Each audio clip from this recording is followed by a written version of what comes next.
बाघंबरी मठ पहुंच चुके हैं उत्तर प्रदेश के मुख्यमंत्री योगी आदित्यनाथ। अंतिम दर्शन के लिए पहुंच चुके हैं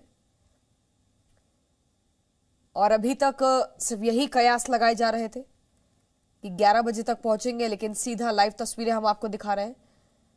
अखिल भारतीय अखाड़ा परिषद के अध्यक्ष और निरंजनी अखाड़ा के सचिव महंत नरेंद्र गिरी की प्रयागराज में सोमवार शाम संदिग्ध परिस्थितियों में मौत हो गई। आज उन्हें समाधि दी जाएगी। इससे पहले उनका शव अंतिम दर्शन के लिए बाघंबरी गद्दी मठ में रखा जाएगा और यहीं अंतिम दर्शन के लिए योगी आदित्यनाथ पहुंचे हैं। पंच परमेश्वर भी पहुंचेंगे।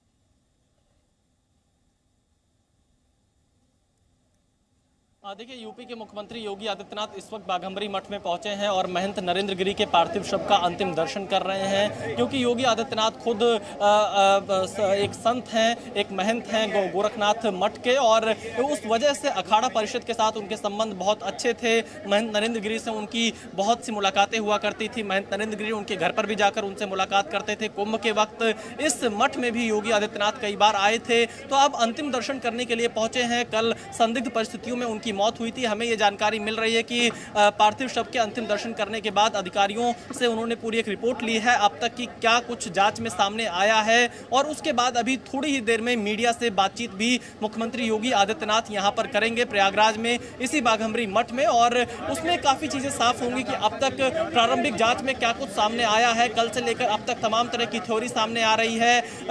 प्रथम दृष्टया पुलिस ने बताया आत्महत्या है, साधु संत हत्या की आशंका जता रहे हैं। सच क्या है यही जानना हर कोई चाह रहा है कि किन परिस्थितियों में महंत नरेंद्र गिरी की मौत हुई। अगर उन्होंने आत्महत्या की थी तो किस दबाव में आत्महत्या की, अगर आत्महत्या नहीं हुई या कुछ और हुआ तो क्या कारण था। ये कई ऐसे बड़े सवाल हैं जिनका जवाब इस वक्त हर कोई चाहता है, और योगी आदित्यनाथ अंतिम दर्शन करने के बाद जब मीडिया से बातचीत करेंगे तो कई चीजें साफ हो जाएंगी कि अब तक जांच में क्या कुछ सामने आया है। अभी तक पुलिस ने आनंद गिरी को हिरासत में लिया है। दो और जो यहाँ पर पुजारी थे और उनके बेटे, उनको हिरासत में लिया है, आद्या तिवारी और संदीप तिवारी को।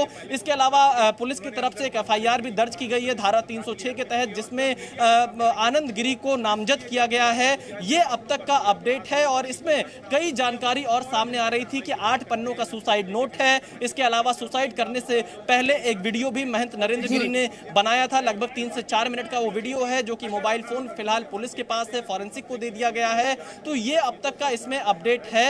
मुख्यमंत्री योगी आदित्यनाथ को क्या जानकारी दी गई है वो आपसे थोड़ी देर में इस पूरे मामले पर एक प्रेस कॉन्फ्रेंस भी करेंगे। विशाल, लेकिन ये जानना चाहेंगे कि ऐसी भी कोई जानकारी है कि नरेंद्र गिरी को वीडियो के दम पर ब्लैकमेल किया जा रहा था और इसका जो शक का इशारा है वो किसी नेता की तरफ जा रहा है?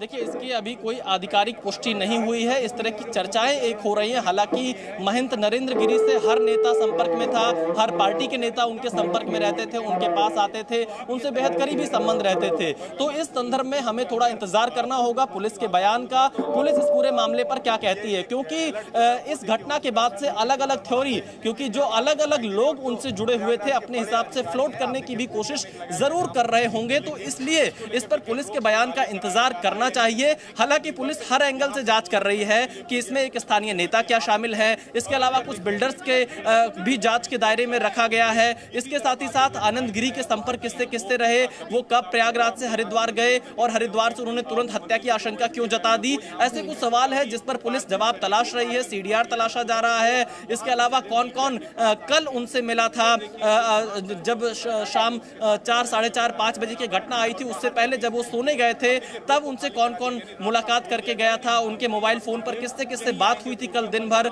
और सुसाइड से पहले किसने उनसे बात की थी, वो पूरे मोबाइल फोन में सब कुछ जिक्र किया कल का कि कल कौन कौन मिला था, किससे उन्हें मिलना था। लेकिन इस बीच ऐसी भी कुछ खबर है कि उन्होंने जब अपने कमरे में वो गए थे आराम करने के लिए, तो ये कहा था कि कोई उनसे मिलने आने वाला है और उन्हें तब तक के लिए कोई डिस्टर्ब ना करे। तो क्या वाकई किसी ने आना था या इसलिए उन्होंने कहा ताकि कोई बार बार दरवाजा ना खटखटाए? रखा हुआ है तो वहां से उस जगह देखिए, जो इस मठ का नियम है, जो इस मठ की परंपरा है, हम भी जब दोपहर के समय महंत नरेंद्र गिरी से समय मांगते थे तो वो कहते थे कि शाम 5 बजे के आसपास आइएगा। तो जो वो दोपहर में सोने जाते थे और उसके बाद ही वो शाम का समय किसी को देते थे। तो एक ये सेट उनका नियम था कि जब भी किसी से मिलना होता था तो वो शाम को बुलाते थे सोने के बाद जब उठते थे, और इसीलिए अगर हो सकता है ऐसी बात सामने आ रही है। शैलेश जी, ये शैलेश तिवारी जी, आपके लिए ये सवाल है, क्योंकि महंत नवल किशोर दास जी के पास आवाज नहीं जा रही है, तो आपके पास आते हुए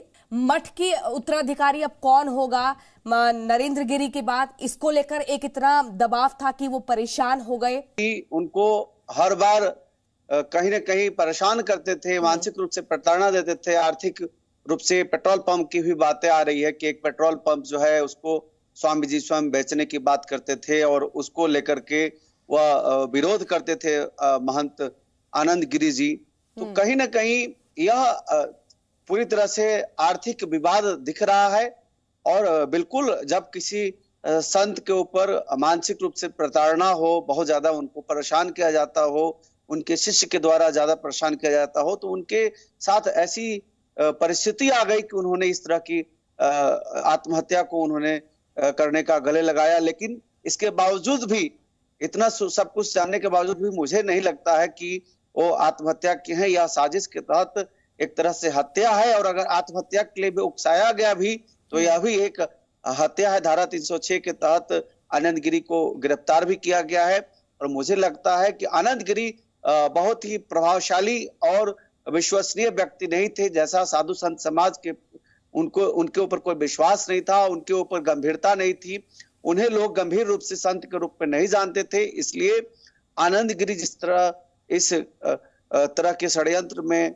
उनको गिरफ्तार किया गया, यह अपने आप में बहुत ही शोचनीय बात है। और मैं मांग करता हूं वहां के उत्तर प्रदेश के मुख्यमंत्री आदित्यनाथ जी से कि सीबीआई जांच का, विशेष रूप से सीबीआई जांच हो और दूध का दूध पानी का पानी पता चले, ताकि देश का एक ऐसा संत जो पूरे अखाड़ा परिषद के अध्यक्ष थे, उनका इस तरह अचानक शरीर छोड़ना और हत्या और आत्महत्या के गुत्थी के रूप में उलझना, यह बहुत ही दुखदाई है।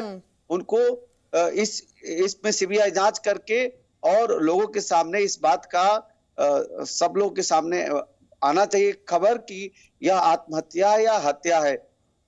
ज्यादातर देखा गया कि बहुत बड़े बड़े आश्रमों में शिष्य के द्वारा अपने गुरु को संपत्ति के विवाद देखे गए हैं, और संपत्ति को हथियाने के लिए जो शिष्य होते हैं वह गुरु को मानसिक प्रताड़ना देती हैं, और इसी मानसिक है। जी, ऐसे ही ताज़ा खबरों के लिए जुड़े रहे हमारे YouTube चैनल खबरें अंदर की से। खबरों को नोटिफिकेशन पाने के लिए हमें सब्सक्राइब कीजिए और बेल आइकन दबाइए। इसके साथ ही वीडियो पर लाइक और कमेंट करना बिल्कुल ना भूलें।